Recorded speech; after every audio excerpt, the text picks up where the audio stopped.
Hi everybody. I told you all I'd go live today. I'm just gonna wait a little bit until 7 o'clock so that we can let everybody get on that wants to watch. And so I'll just kind of wait until people start getting on here, I guess. So we'll give it a little bit. If you do join on, I am drinking a glass of wine. I'm super nervous. So get you a glass of wine, let's sit down, have a chat, and just have some drinks with me, okay? Looks like some of you guys have clicked on. Thanks so much for joining me. This is my first time doing this, so I don't know how to see who all is on right now. But shoot me a comment and let me know you're here. Crystal Bradshaw, I see you're here. Thanks for joining. I'm just giving it a moment for people to click on that want to kind of know about my weight loss journey. Anybody who has any questions, just go ahead and comment them and I'm happy to answer them. I had posted something yesterday, actually it was like midnight, about how I was going to do this today. So if anybody had any questions, just a comment on there. And I have little cards written down of some of the stuff I want to talk about. So just to kind of keep me going through this since it is my first time, along with, again, my wine. So grab some wine or beer of your choice or whatever it is that you drink. I'll talk a little bit about adult beverages throughout this feed.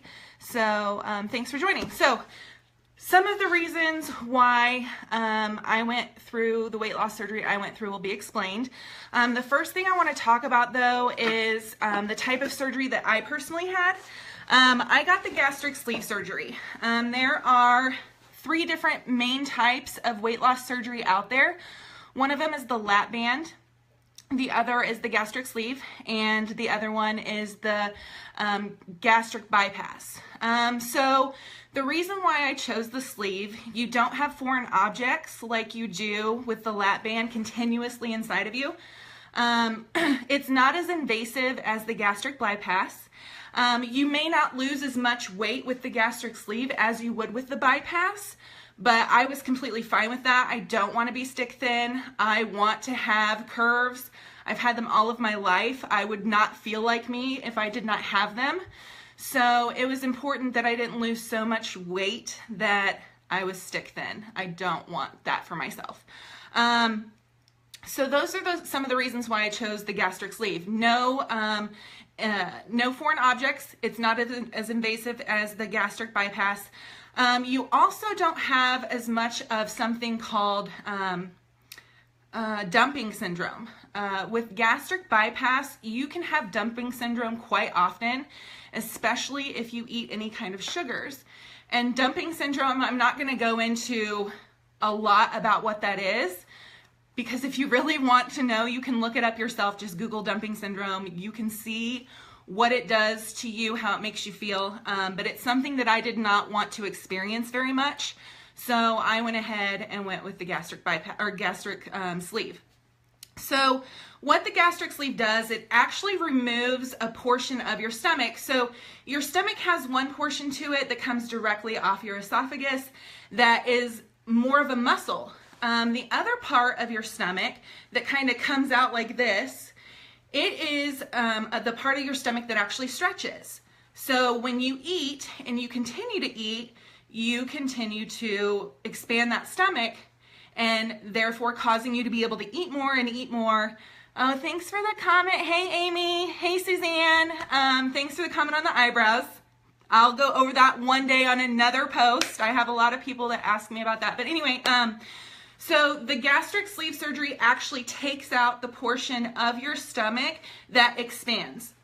Now, that doesn't mean that over time you can't re-expand your stomach, but it does cause you to have a lot less ability to eat.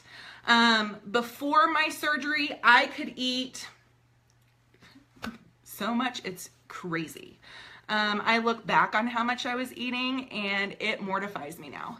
But now at this current time, I'm able to eat about a cup to a cup and a half of food at a time, which is perfect because I am learning portion control, which I never knew before.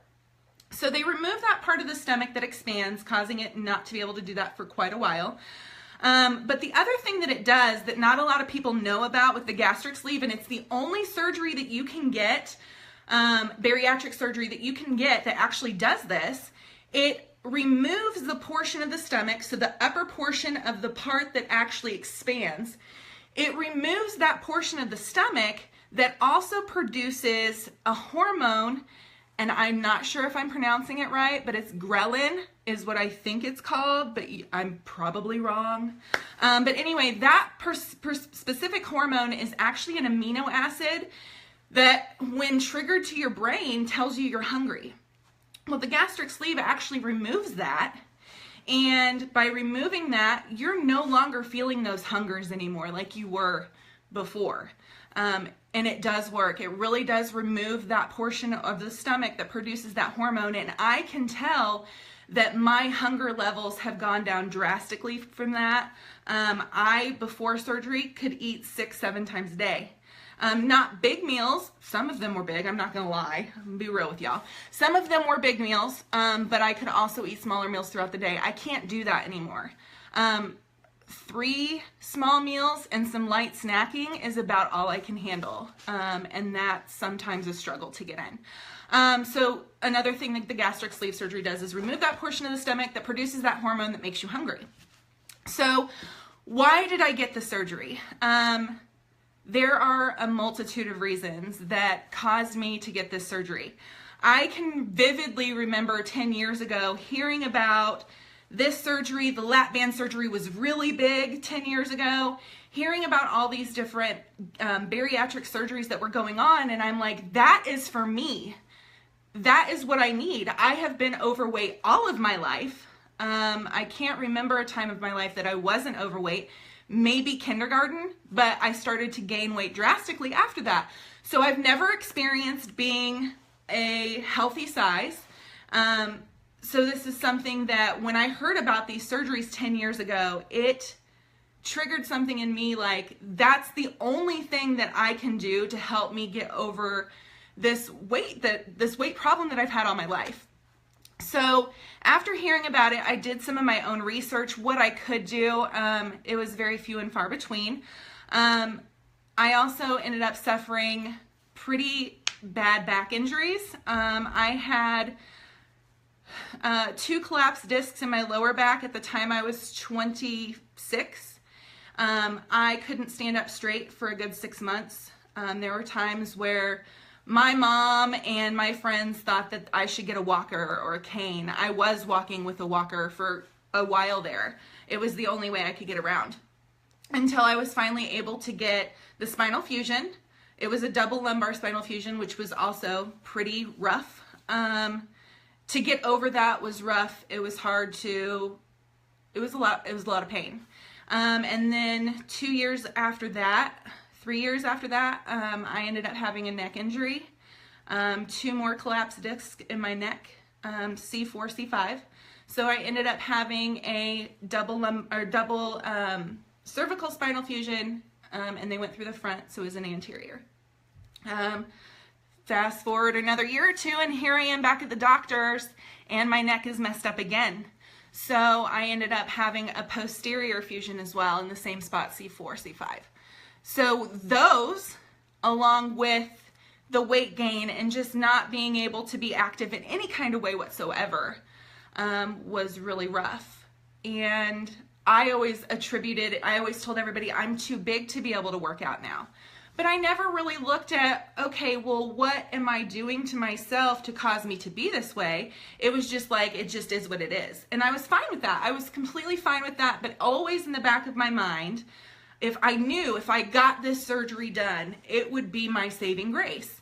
I had had conversations with my mom. I had cried to my mother on the phone, telling her, I lived in Oklahoma City at the time and she lived in Kansas City at the time, and I remember calling her while I'm at school, crying to her on the phone about how if I didn't get this surgery done, I knew I was going to lose my life. She was completely supportive and tried to do anything and everything that she could do to try to get the surgery done for me. It didn't work out. The insurance that I always had never covered the gastric sleeve, never covered any kind of bariatric surgery. So that was difficult too, to want something so bad and know that it could not only change your life, but your health in a better way.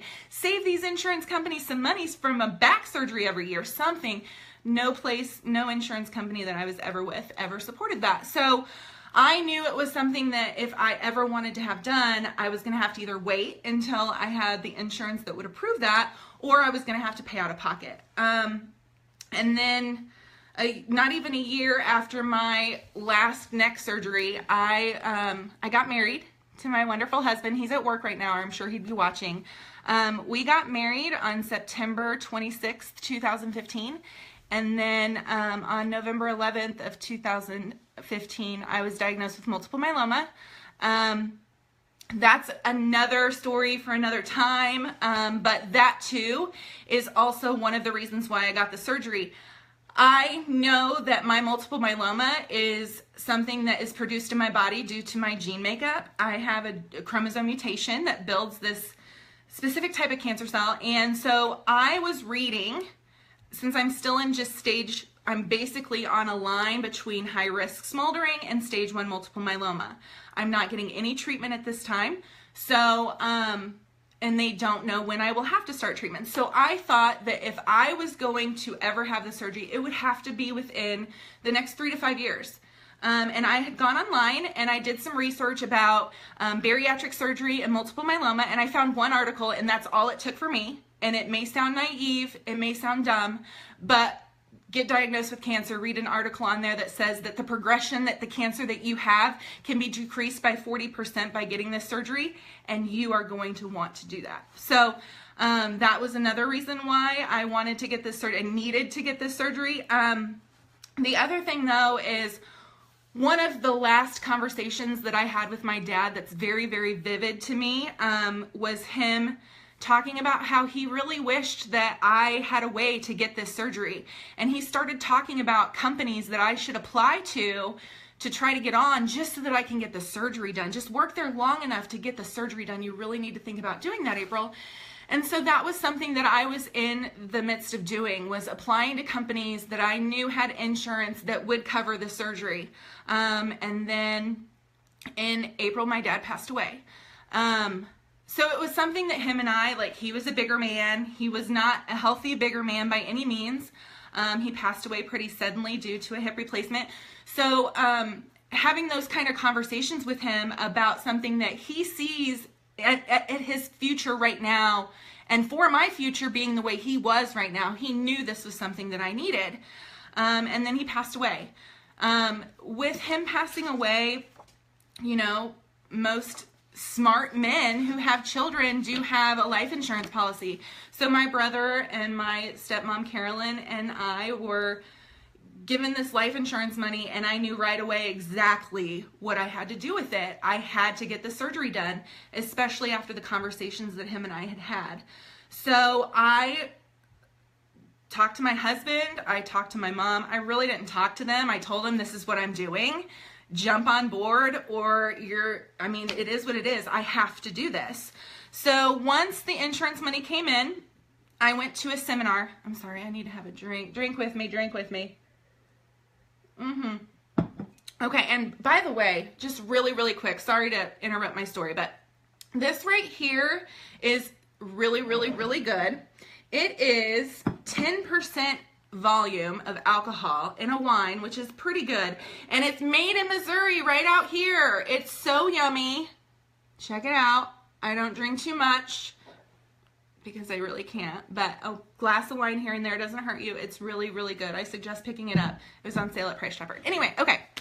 So, once the insurance money came in, I knew that I would have to go to a seminar. In order to get the surgery done, in order to get an appointment with a doctor who would do the surgery, you have to go to a seminar. They're free. Any place that does bariatric surgery offers them. You can go online to their website, find out when their seminars are. You can actually sign up for the seminar. It was a really easy, smooth process. Went to the seminar, my mom went with me, and I felt like I knew everything that they were talking about already because I had already been to 3.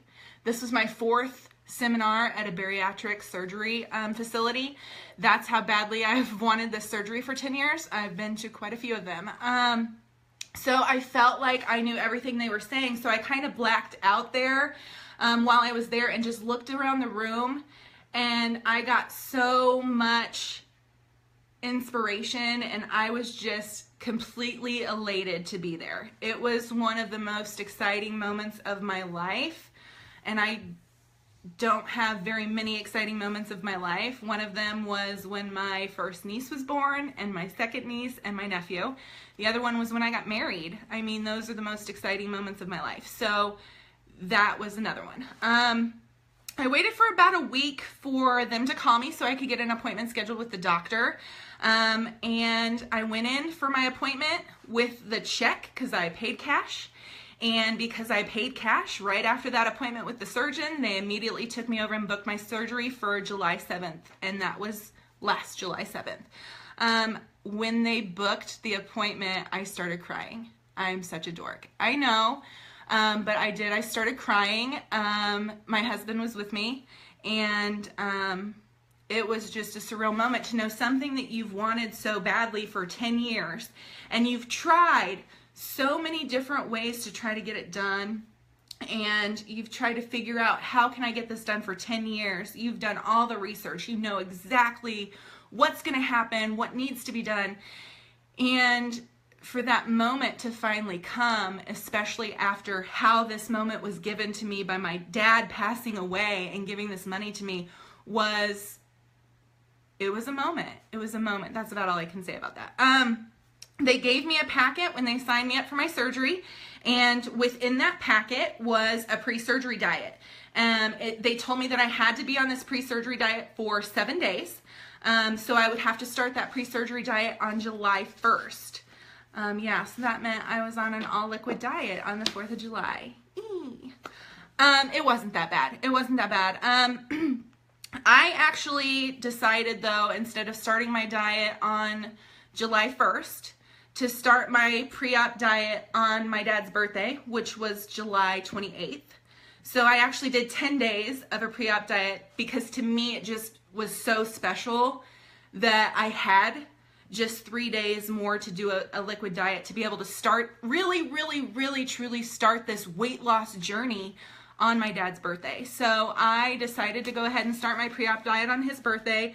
And Steve Campbell, I saw that you joined in. I don't know if you're still on here, but I didn't tell you this. The day that you gave me this really awesome tattoo right here is the day that my dad's birthday was, and I was on a liquid diet when you gave me that tattoo. But it's healed really well, and I am still gonna come in and get it finished, I promise. Okay. So anyway, so all of that I've just told you brings me to my first question that was on my comments the other day.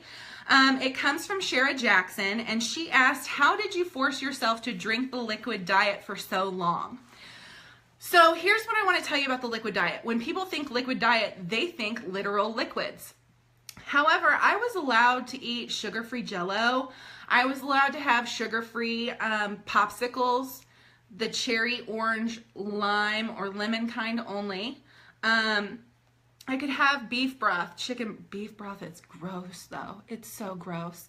Just don't do it. Stick with chicken broth. It's way better. Chicken broth, only eat beef broth if you're cooking something, okay? Don't eat it plain. Chicken broth, and then protein drinks. I actually have the protein drinks that I started my journey with. These are Premier Protein. They are 30 grams of protein. They're pre-mixed. Here, I'll actually take one out of here. You can get these at Walmart. They're $6.67 for a case of 4, or you can go to Sam's Club and for about $19 get a case of 12, which actually is cheaper. So I use these Premier Proteins. They are 30 grams of protein, only 1 gram of sugar, and only 160 calories. They are also low fat. There's only 3 grams of fat in the whole thing. So these are a lifesaver. Even if you are not ever going to have the gastric surgery, any kind of bariatric surgery at all, but maybe you've got 30, 40 pounds to lose.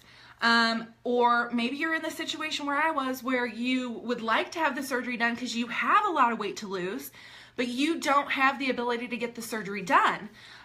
These right here will change your life, okay? What I do every morning is I bought myself an espresso maker, so I didn't spend $1.80 at Quick Trip every day for a triple shot of espresso. So I make my own triple shot of espresso at home, and then I take that triple shot of espresso and put it in a cup, fill it up with one of these, and then I put a tablespoon of GenoPro in it. GenoPro, 1 tablespoon is 30 grams of protein. So right off in the morning, I'm automatically getting 60 grams of protein. That's a lot of protein. That's a lot of protein in the morning, okay? But it does really helps because when you have any kind of surgery, or even if you're just trying to lose weight, you need, especially if you've had the surgery, you have to have your protein up to anywhere between 70 and 120 grams of protein a day. That's a lot of protein, y'all. I don't know how much protein y'all have every day, but that's a lot of protein. So 60 grams of protein first thing in the morning. These two things mixed with a triple shot of espresso. It's so good. Tastes like I just took myself to Starbucks, but I saved a lot of money. So those protein drinks really help me during my liquid diet. And then also the popsicles and the Jello really helped. But again, for me, this is something that I wanted for such a long time. It is something that my dad, I feel like, gave to me in like the ultimate way. So yeah, I didn't really need too much else to help me through my liquid diet. If you want something bad enough, you will do whatever it takes. And even if they tell you that it's only going to take 7 days, you want it so bad, you start 10 days early. So that's kind of where I'm at with that. So I hope that answers your question, Shara. If you have any other questions about the comments that I made to your question or the answer I gave, feel free to ask me anytime. I'm completely open about this whole journey and letting you all into my life for it, okay? The second question that I got was from Amber Meisner. She asked, what's the most challenging thing faced since surgery and how did I overcome it? Now, I'm not gonna lie, this is a journey. So there are things that I still have to overcome. I do not like to work out. I freaking hate it. But I know this jiggly arm right here ain't going nowhere unless I do. And do I want this jiggly arm all my life? You know, I sure don't. So I need to start doing something about this, okay? Because if I don't, I'm gonna be very upset. I just spent a lot of money on something to help me get to where it's just this jiggly. Now I just want it like, you know, just a little better. So working out is something that I'm still trying to overcome. I'm really hoping that the springtime when it comes, it's gonna help with that a lot. But one of the biggest things that I knew about, because I had done the research, but I had never felt, was the mental grasp that food had over me. And this is gonna be a lifelong process. I'm never going to be completely rid or overcome of this issue that I face. It's a lifelong thing. It has been lifelong for 35 years almost. So it's something that I'm going to struggle with for the rest of my life, and I realize that. But realizing that has also helped me realize a couple other things. I had a routine down in order to eat like crap. Like, who does that? Like, I had a routine down. Like, I purposefully woke up early every morning so that I could go to Quick Trip and get a thing this big of Diet Coke and 2 donuts every day. Who does that? That's not normal. That's a mental thing. And that's something that I have realized, is that there was a routine for me to be horrible to my body and put stuff in it that I shouldn't put in it. I had a routine that wherever I would go out to eat, I'd get the same thing every time because I knew that it tasted good, not because I was worried about what I was putting in my body. I didn't care. Point blank, I didn't care. I did not care. But seeing that routine and seeing how I did those things really honestly disgusted me. It disgusted me. So realizing that, and then also knowing the 3 signs of fullness is huge. I don't know how many of you know what the 3 signs of fullness are, but I'm going to tell you what they are because they are super helpful. The first sign of fullness is a runny nose. So if you're eating, say you go out to eat somewhere and you start feeling like you got a runny nose just out of nowhere, it means you're full, honey. Put the hamburger down, okay? Put it down. I've been there. I know. Sorry, I just got a phone call. I deleted it, whatever. But yeah, just put it down because it means you're full. The other one is hiccuping. If you start to hiccup, then that means you're full. Put that cheesecake down, honey. Put it down. I know it's good. Trust me. Cheesecake was my favorite. I know it's good. But put it down, you're full, okay? The other one is if you are eating and all of a sudden, out of nowhere, you do a big sigh like that, you're full. You're done. Put it down. You've had all that stomach is able to put in there, and all you're doing at those points is expanding it out. So put it down, okay? Realizing those signs and doing what I'm supposed to when I get one of those signs made me really look at all those times in the past where I wasn't doing that, where I would continue to eat and then I would feel like crap afterwards. So, I get the Dr. Pepper bigger than that. Oh, girl. Dr. Pepper, man. You know, I get this every day, but it's full to the top with ice and water, and then I use Crystal Light. And it's all I drink all day, every day. Sometimes 2 of these. I'm on my 2nd one right now. So, water has become my drink of choice. I drink Diet Coke every now and then, but it's few and far between, and I really don't like it that much. Hey, Amber, I answered your question already, I think. Oh, no, I'm answering it right now. Sorry, I'm getting sidetracked. See, that's why I need the notes.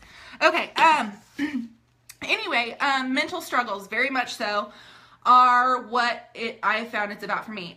It took me having this surgery done to be able to really look back at what I was doing and realize those mental issues and the grasp food had on my mind and what it caused me to do. So at this time, what I really do is just focus on those 3 signs of fullness. I make sure to get as much protein in as I can. I'm actually...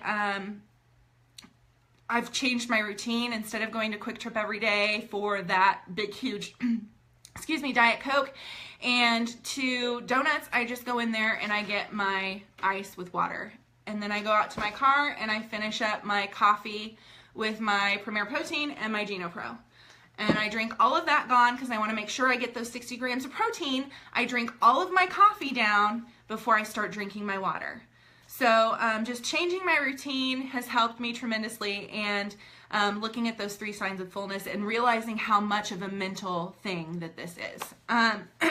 So the other big thing is remembering why I did this. Again, it all comes back to wanting something so badly that you are not willing to let anything you face, even if you haven't overcome it, you're not going to allow it to distress your journey and to take you off of that path that you know you're meant for and that you did this for.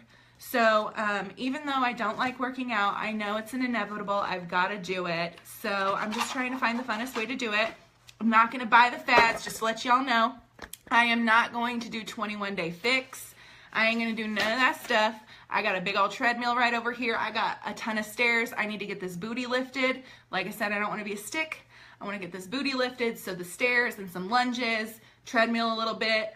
My husband got me a little kettlebell. That's about all I need. So, and Suzanne's going to walk with me on our break. So yay. Okay. 3rd question I got was from Jill Walton Plummer. She asked, how do you cope when you're tempted by hard to resist foods? Well, the way that I do that is everybody is going to have cravings. It is natural. Everybody has cravings, right? So I have cravings all the time. Cupcakes were my favorite food before I ever had this surgery done. I've had them a couple times since surgery. Not as good as what I remember. Maybe that's because Jennifer Johnson Schultz, those cupcakes you got me that one day, girl. Ooh, boy. Ooh. Yeah, so if I had one of those, maybe I'd like it better. But so what I do with my cravings is if I have a craving, I tell myself, okay, in 5 to 7 days, if you still have that craving, you can have that whatever it is the following weekend. So let's say on Wednesday, I get a craving for a cupcake. I can't have that cupcake this coming weekend because it hasn't been 5 to 7 days that I've had that craving. So I wait 5 to 7 days from that craving, and then once that 5 to 7 days is up, if I still have that craving, then I will go ahead and have a cupcake the following weekend. So that's kind of how I do it. And a lot of times I find that craving goes away. But if it doesn't, I'm not going to deprive myself of something that I obviously want so badly. But I am doing it in a much healthier way. Before, if I craved a cupcake, guess who was getting in their car right then and there and going down to the store and getting her a cupcake? That'd be me. I would do that all the time. If I was craving chocolate, Jason, on your way home, grab some chocolate. But now I wait that 5 to 7 days to make sure it's really, truly something that I really am craving. The other thing is alternatives to the junk food. There are high protein alternatives, and not a lot of people know about these. I learned about these different things through Instagram, through Facebook page groups. So I looked for groups that were gastric sleeve surgery groups. I looked for groups that were protein alternative groups. I looked for stuff like that on Instagram and Facebook, and so I've learned a lot of stuff from there. So one of the alternatives that I have is actually, and it's not really that great for you, to be honest. It's got a lot of carbs, basically. It's got a lot of carbs. And I'm on a high protein, moderate fat, low carb diet. But it is still genius, and it tastes exactly like Kraft macaroni and cheese. It is Muscle Mac. You can get this at GNC. It has 20 grams of protein, but it is in this whole thing right here. I can only eat a third to a half of this. The whole thing has, I'm so embarrassed to say, Kelly, because you're on here and you're keto, and my friend Kelly here, she's one of the other people who have really inspired me to go live. She is a mastermind in business, in my opinion. She is ketogenic Kelly, and she lives a ketogenic lifestyle, and she has a business formed around that, and she is just an awesome chick to know. So I'm embarrassed to say this, Kelly, but it does have 63 grams of carbs. I know, it's bad. But it has 20 grams of protein. And you know what I do when I eat a third to a half of it? I put a tablespoon of my Geno Pro in it, and automatically it's 50 grams of protein for the whole thing. So it really helps with getting some protein in. If you're lacking protein and you know you haven't had that many carbs that day, it's not bad to eat half of one of these. So yeah, GNC, they're not that expensive. The other thing I do when I want to have some whole grains, because I know that it's probably going to be a while before I'm able to eat again. These things are pretty awesome. They are Power Cakes by, Power Cakes. It's basically like, this one is like a pancake in here, but they also have muffin ones, and it does really cook in the microwave like a muffin and like a pancake. This one is the protein packed, so it actually has 10 grams of protein, but then again, I put a tablespoon of that Geno Pro in it, and it gives me 40 grams of protein, and I can't eat all of this. This is about 2 meals for me. So it's perfect size. I can take it to work with me, eat half of it during lunch, and then another half, here and there throughout the day. Keeps me full all day. So really great thing. They have them at Hy-Vee. That's where I got mine anyway. Another thing that I wanted to show you, this is my lunch a lot of times. These right here are a lifesaver because they're a fast, easy lunch, and they have 18 grams of protein in it. If you switch out the crackers for celery, then it won't have hardly any carbs in it. I still eat the crackers every now and then, but I do get celery. So I just got some celery today from Sprouts, Holler Sprouts. So celery with this on it is good. I also really like buffalo chicken dip.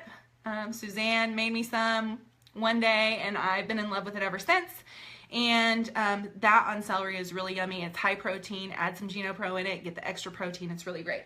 The other thing that I wanted to talk to you about really quickly is protein Jello shots.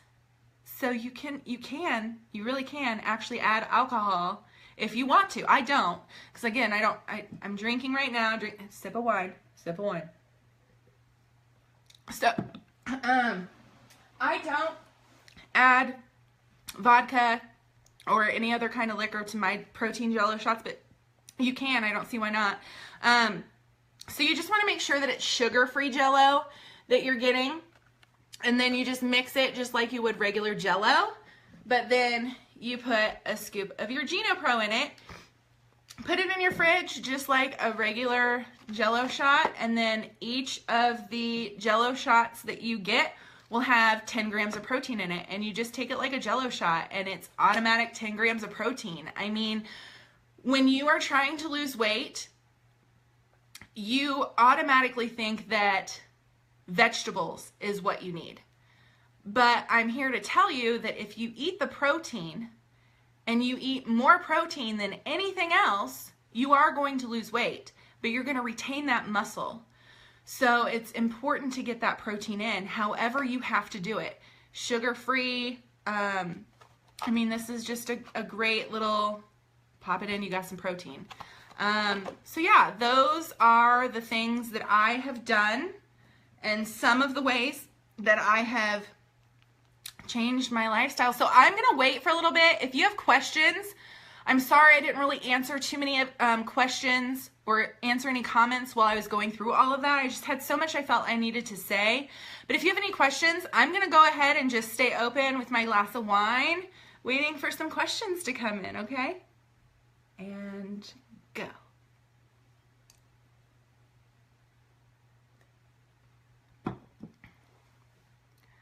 Where did you say you got the protein powder from? So you can get this GenoPro from GNC, or you can also get it on Amazon. The last time I bought it was last week. It was the first time I bought it at GNC. The price is comparable. Amazon will deliver to your door. Just depends on if you want to go to GNC or not. It's a comparable price. So yeah, GNC or Amazon. And Amazon will sell it though in the bigger thing. So you'll get 60 servings instead of 30. It is more expensive though. And I think this was around $36. But it's 30 servings of 30 grams of protein each serving. So it's pretty amazing. And again, I got the really yummy peach sweet wine from St. James Winery, and it's delicious. It's so good. It was at Price Chopper. I love wine. Oh, I told you guys I was going to talk about alcohol. I almost forgot. Sorry. So I do still have drinks here and there. Typically, I only drink wine if I am wanting to maybe feel a little bit more of a buzz. The only other thing that I will drink is vodka with water and a Crystal Light drop-in thing with it. And it tastes really good. And yeah, I mean, I haven't personally felt like I've experienced that after having the surgery, you get drunk faster. Maybe I don't drink enough. Maybe, I don't know. I haven't really experienced that though. So some people do say that when you have the surgery done, you do get drunk faster and on a smaller amount. I haven't really found that to be true for me, but I don't drink a lot. So yeah, vodka mixed with water and a drop-in is really great. And then I drink wine. That's about it. That's about it. I waited for 5 weeks before I had my first small glass of wine after surgery. Some people say wait 6 months. It's really all about how you feel. You listen to your body. You decide for you what is going to work and what's not. There are some people out there that a month after surgery can have a cheeseburger. I couldn't do that. There are some people out there who, you know, can eat a whole big old huge thing of macaroni and cheese and not gain an ounce. My stepdad, John, is one of them. He can eat whatever he wants to, and he don't gain no weight, and it's just not fair. But different things work for different people. So I was able to have my first drink about 5 weeks after my surgery. So yeah, that's all I have to say about alcohol. Any other questions you guys might have? I can answer them. Faux show. If you've got wine, take a sip. I will. This has gone actually a lot smoother and a lot better than I thought it would. Maybe now next time I won't be so nervous to get on here and go live and talk about different things. I have a lot of things like there's more stuff about my journey that I can talk about. There's more stuff about my multiple myeloma journey that I want to talk about. There is, yeah, a lot of things that you guys will see me come on here live about. I would love to get some feedback about how you guys think I did today. Would love to get some feedback about some of the things you would like me to talk about. And would like to get some questions so that I can answer them next time I'm on here too. So I really appreciate everybody for watching. I'm going to hop off here and go cuddle with my little dog for a little bit and finish my glass of wine, and then I'm going to get started on some other work. So have a great night, everybody. Thanks for watching. Bye.